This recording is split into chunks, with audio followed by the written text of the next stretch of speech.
ପିଲାମାନେ ଆଜିର ଏହି ସେସନକୁ ତୁମମାନଙ୍କୁ ସମସ୍ତଙ୍କୁ ସ୍ୱାଗତ। ବର୍ତ୍ତମାନ ଆଶା ଆମେ ଆମର ଦଶମ ଶ୍ରେଣୀ ବିଜ୍ଞାନ ବହିରେ ଆଲୋକର ପ୍ରତିଫଳନ ଓ ପ୍ରତିସରଣ ଆମର ଚାପ୍ଟରରେ ଥିବା ବିଷୟରେ ଥିବା ଗୋଟେ ଇମ୍ପୋର୍ଟାଣ୍ଟ କ୍ୱେଶ୍ଚନ୍ ବିଷୟରେ ଆଲୋଚନା କରିବା ଏବଂ ପରୀକ୍ଷା ମାଧ୍ୟମରେ ତାକୁ ବୁଝିବା। ପ୍ରଶ୍ନଟି ହେଉଛି ଆମର ସମତଳ ଦର୍ପଣ କହିଲେ କ'ଣ ବୁଝ ଏବଂ ସମତଳ ଦର୍ପଣରେ ସୃଷ୍ଟି ହେଉଥିବା ବସ୍ତୁର ପ୍ରତିବିମ୍ବର ପ୍ରକୃତି ତାର ଧର୍ମ ଏ ବିଷୟରେ ଆମେ ସବୁ ଜାଣିବା। ଆମେ ତ ଜାଣିଛେ ସମତଳ ଦର୍ପଣରେ ଯେଉଁ ପ୍ରତିବିମ୍ବ ସୃଷ୍ଟି ହୁଏ ତା ସଳଖ ଓ ଆଭାସୀ ଏବଂ ସମତଳ ଦର୍ପଣରେ ସୃଷ୍ଟି ହେଉଥିବା ବସ୍ତୁର ପ୍ରତିବିମ୍ବଟି ଦର୍ପଣ ଠାରୁ ବସ୍ତୁଟି ଯେତିକି ଦୂରତାରେ ଥାଏ ପ୍ରତିବିମ୍ବଟି ମଧ୍ୟ ଦର୍ପଣ ଠାରୁ ଭିତରକୁ ସେତିକି ଦୂରତାରେ ଥାଏ ଏବଂ ଆମର ସମତଳ ଦର୍ପଣରେ ସୃଷ୍ଟି ହେଉଥିବା ପ୍ରତିବିମ୍ବଟି ହେଉଛି ସଳଖ ଆଉ ଆଭାସୀ। ଏସବୁ ବିଷୟରେ ତାର ଧର୍ମ ଗୁଡ଼ିକ ଆମେ ବିଶେଷ କରି ପ୍ରକୃତି ଗୁଡ଼ିକ ଆମେ ବୁଝିବା। ପରୀକ୍ଷାରେ ଯଦି ପଡ଼ିବ ନିଶ୍ଚିତ ଭାବରେ ଆମେ ସହଜରେ ସୁନ୍ଦର ଭାବରେ ଲେଖିପାରିବା, ଭଲ ମାର୍କ ପାଇପାରିବା।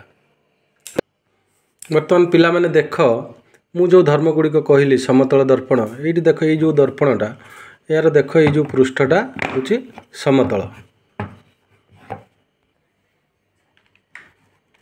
ଦେଖ ପିଲାମାନେ এইটা হচ্ছে আমার দর্পণ এবং এই দর্পণর মু যেটিকি পেন মারুছি দেখ এইটা হল যেহেতু সমতল সে কথা কହୁছে সমতল পৃষ্ঠ থিবা দর্পণকু সমতল দর্পণ কুহযায়। আমি সহজরে বুঝিলে তাপরে দ্বিতীয় কথা ହେଉଛି আমার এই যে মহমবতীটি মু ধরিছি মহমবতীটি যে ধরিছি ইয়ে মহমবতীটি যেমিতিকা সিধা তা সমতল দর্ପଣରେ ମଧ୍ୟ ପ୍ରତିବିମ୍ବଟି ମଧ୍ୟ ସେମିତିକା ସିଧା, ତେଣୁ ଏଟାକୁ ସଳଖ ବୋଲି କୁହାଯାଉଛି। ସମତଳ ଦର୍ପଣରେ ସୃଷ୍ଟ ପ୍ରତିବିମ୍ବଟି ଆମର କ'ଣ ନା ସଳଖ ଏବଂ ଆଭାସୀ କ'ଣ ନା ଦେଖ ମୁଁ ଯେମିତି ଏଇ ବସ୍ତୁଟାକୁ ମହମବତୀଟାକୁ ଧରିପାରୁଛି ଠିକ୍ ସେହିପରି ଏଇ ସମତଳ ଦର୍ପଣର ଭିତରେ ସୃଷ୍ଟି ହେଉଥିବା ପ୍ରତିବିମ୍ବଟାକୁ ମୁଁ ଧରିପାରିବି ନାହିଁ, ଯେଉଁଟାକୁ ଆଭାସୀ କୁହାଯାଉଛି।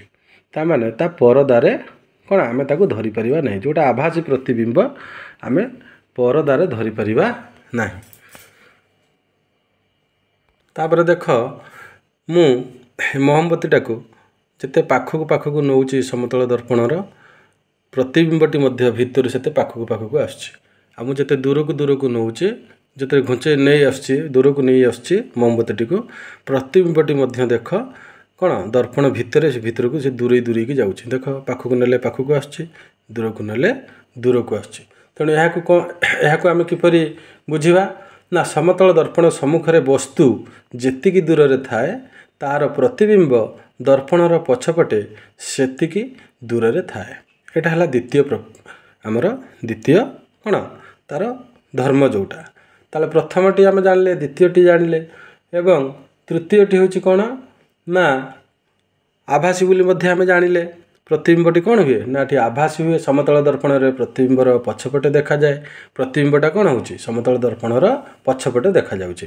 ଏଇଟା ହେଲା ବସ୍ତୁ ଯେଉଁଟାକୁ ମୁଁ ଧରିଛି ଅରିଜିନାଲ ମହମବତୀ, ଏଇଟା ହେଲା ବସ୍ତୁ। ଏଇ ମିରର ଭିତରେ ଯେଉଁଟା ସୃଷ୍ଟି ହେଉଛି ସେଇଟାକୁ ଆମେ କହୁଛନ୍ତି ତାର ପ୍ରତିବିମ୍ବ। ଠିକ୍ ଅଛି।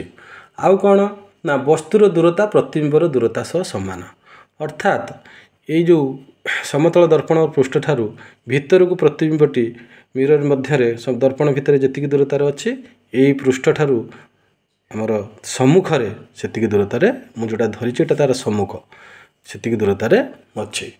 ଆଉ ପରବର୍ତ୍ତୀ କଥାଟି କ'ଣ ନା ଏଇ ପ୍ରତିବିମ୍ବର ପାର୍ଶ୍ୱ ଓଲଟା ହୋଇଥାଏ। ଦେଖିବା ଏ ପାର୍ଶ୍ୱ କିପରି ଓଲଟା ହେଉଛି ଦେଖିବା।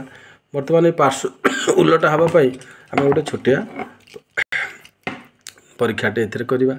ବର୍ତ୍ତମାନ ଦେଖ ଏଇଠି ଦେଖ, ବର୍ତ୍ତମାନ ଏଇ ଯେଉଁ ଭଲିନି ବୋଲି ଲେଖା ହେଇଛି, ବର୍ତ୍ତମାନ ଦେଖ ଏଇ ଯେଉଁ ଭିଟା ଆମର ଯେଉଁ ପଟରେ ଅଛି, କେଉଁ ପଟରେ ଅଛି ଏଇଟା ବର୍ତ୍ତମାନ ଦେଖ ଆମେ ଯେଉଁ ପଟେ ଧରିଛେ ଆମର ଡାହାଣ ପାର୍ଶ୍ୱରେ ଅଛି, ବୁଝିହେଲା। କିନ୍ତୁ ପ୍ରତିବିମ୍ବଟି ଯେତେବେଳେ ସୃଷ୍ଟି ହେଉଛି କାହା ମଧ୍ୟରେ ନା ମିରର ମଧ୍ୟରେ ସମତଳ ଦର୍ପଣ ମଧ୍ୟରେ ଯେତେବେଳେ ପ୍ରତିବିମ୍ବଟି ସୃଷ୍ଟି ହେଉଛି ସେତେବେଳେ ତୁମେ ଦେଖ ଏଇ ଯେଉଁ ପ୍ରତିବିମ୍ବର ଏଇ ଯେଉଁ ବସ୍ତୁଟି କ'ଣ ଭଲିନ୍ ଯେଉଁ ଲେଖା ହେଇଛି ତାର ସେଇ ଯେଉଁ ପ୍ରତିବିମ୍ବର ଡାହାଣ କେଉଁଟା, ଯେଉଁପଟେ ଆଇ ଅଛି ସେଇଟା ହେଲା ଡାହାଣ। ତାହେଲେ ଏଠି କ'ଣ ହେଲା ଆମର ଡାହାଣ ପାର୍ଶ୍ୱରେ କ'ଣ ଥିଲା ଭୋଲିନ୍ ଥିଲା ଭି ଥିଲା ଆମ ଯେଉଁ ବସ୍ତୁଟି ଆମେ ଧରିଛେ ଏଇଟା ଆମ ଡାହାଣ ପାର୍ଶ୍ୱରେ କ'ଣ ଥିଲା ଭି ଥିଲା କିନ୍ତୁ ପ୍ରତିବିମ୍ବ ମିରର ମଧ୍ୟରେ ଦେଖ ଯେଉଁ ପ୍ରତିବିମ୍ବଟା ସୃଷ୍ଟି ହେଉଛି ବର୍ତ୍ତମାନ ଭିଟା ସେଠି ବାମ ପାର୍ଶ୍ୱରେ ଅଛି ଏବଂ ଆଇଟା ସେଠି ଡାହାଣ ପାର୍ଶ୍ୱରେ ଅଛି। ତାହେଲେ ଏଥିରୁ ଆମେ କ'ଣ ଜାଣିଲେ ନା ପାର୍ଶ୍ୱ ପରିବର୍ତ୍ତନ ହୁଏ। ସମତଳ ଦର୍ପଣରେ ସୃଷ୍ଟି ହେଉଥିବା ପ୍ରତିବିମ୍ବଟାର କ'ଣ ହୁଏ ନା ପାର୍ଶ୍ୱ ପରିବର୍ତ୍ତନ ହୁଏ। ତେଣୁ ଆମେ ଏହି ପ୍ରଶ୍ନଟି ଥିଲା ସମତଳ ଦର୍ପଣରେ ପ୍ରତିବିମ୍ବର ପ୍ରକୃତି। ନା ସମତଳ ଦର୍ପଣରେ ପ୍ରତିବିମ୍ବ ଦର୍ପଣର ପଛପଟେ ଦେଖାଯାଏ ପ୍ରଥମ କଥା। ଦ୍ୱିତୀୟ କଥା ହେଉଛି ପ୍ରତିବିମ୍ବ ବସ୍ତୁ ପରି ସଳଖ ଓ ସମାନ ଉଚ୍ଚତା ବିଶିଷ୍ଟ। ତୃତୀୟ କଥାଟି ହେଉଛି ବସ୍ତୁର ଦୂରତା ପ୍ରତିବିମ୍ବର ଦୂରତା ସହ ସମାନ। ଚତୁର୍ଥ କଥାଟି ହେଉଛି ପ୍ରତିବିମ୍ବର ପାର୍ଶ୍ୱ ପରିବର୍ତ୍ତନ ହୋଇଥାଏ। ଚତୁର୍ଥ କଥାଟି ହେଉଛି ପ୍ରତିବିମ୍ବ ଆଭାସୀ ଅଟେ କାରଣ ଆମେ ଏଇ ଯେଉଁ ପ୍ରତିବିମ୍ବଟା ଏଥିରେ ଆମେ ଭିତରେ ଦର୍ପଣ ଭିତରେ ଯେଉଁଟା ସୃଷ୍ଟି ହେଉଛି ତାକୁ ଆମେ ଧରିପାରିବା ନାହିଁ ତା ଭିତରେ ଯେଉଁଟା ତେଣୁ ସେଇଟା ହେଲା ଆଭାସୀ ବା ପରଦାରେ ସେ ଧରା ଦିଏ ନାହିଁ। ଚତୁର୍ଥ କଥାଟି ହେଉଛି ସମତଳ ଦର୍ପଣରେ ସୃଷ୍ଟି ହୋଇଥିବା ପ୍ରତିବିମ୍ବ ସର୍ବଦା ଆଭାସୀ ଓ ସଳଖ ହୋଇଥାଏ। ଏହି ପ୍ରତିବିମ୍ବର ଆକାର ବସ୍ତୁର ଆକାର ସହିତ ସମାନ। ଦେଖ ଏଠି ମହମବତୀଟା ଯେତିକି ବଡ଼ଟି ଦେଖାହେଉଛି ତାର ପ୍ରତିବିମ୍ବଟା ମଧ୍ୟ ଆମର ଯେଉଁ ଦର୍ପଣ ମଧ୍ୟରେ ମଧ୍ୟ ସେତିକି ବଡ଼ଟେ ଦେଖାହେଉଛି। ତେଣୁ ଏଟାକୁ କୁହାଯାଉଛି କ'ଣ ସର୍ବଦା କ'ଣ ଆକାର ସହିତ ସମାନ ବସ୍ତୁର ଆକାର ପ୍ରତିବିମ୍ବର ଆକାର ସହିତ ସମାନ। ତାପରେ ହେଉଛି ନେକ୍ସଟ ସମତଳ ଦର୍ପଣ ସମ୍ମୁଖରେ ବସ୍ତୁ ଯେତିକି ଦୂରରେ ଥାଏ ତାହାର ପ୍ରତିବିମ୍ବ ଦର୍ପଣର ପଛପଟେ ସେତିକି ଦୂରରେ ଥାଏ।